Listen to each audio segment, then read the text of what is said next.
யோபு அதிகாரம் 26. யோபு மறுமொழியாக, திடன் இல்லாதவனுக்கு நீ எப்படி ஒத்தாசை பண்ணினாய்? பலனற்ற கையை நீ எப்படி ஆதரித்தாய்? நீ ஞானம் இல்லாதவனுக்கு எப்படி சாவு துணையாயிருந்து மெய்ப்பொருளை குறைவர அறிவித்தாய்? யாருக்கு அறிவை போதித்தாய்? உன்னிடத்தில் இருந்து புறப்பட்ட ஆவி யாருடையது? ஜலத்தின் கீழ் மடிந்தவர்களுக்கும் அவர்களோட தங்குகிறவர்களுக்கும் தத்தளிப்பு உண்டு. அவருக்கு முன்பாக பாதாளம் வெளியாய் திறந்திருக்கிறது, நரகம் மூடப்படாதிருக்கிறது.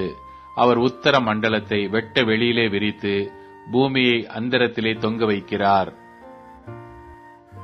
அவர் தண்ணீர்களை தம்முடைய கார் மேகங்களில் கட்டி வைக்கிறார்.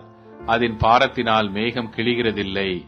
அவர் தமது சிங்காசனம் நிற்கும் ஆகாசத்தை ஸ்திரப்படுத்தி அதன் மேல் தமது மேகத்தை விரிக்கிறார். அவர் தண்ணீர்கள் மேல் சக்கர வட்டம் தீர்த்தார். வெளிச்சமும் இருளும் முடியும் மட்டும் அப்படியே இருக்கும். அவருடைய கண்டிதத்தால் வானத்தின் தூண்கள் அதிர்ந்து தத்தளிக்கும். அவர் தமது வல்லமையினால் சமுத்திர கொந்தளிப்பை அமரப்பண்ணி தமது ஞானத்தினால் அதன் மூர்க்கத்தை அடக்குகிறார். தமது ஆவியினால் வானத்தை அலங்கரித்தார். அவருடைய கரம் நெளிவான சர்ப்ப நட்சத்திரத்தை உருவாக்கிற்று.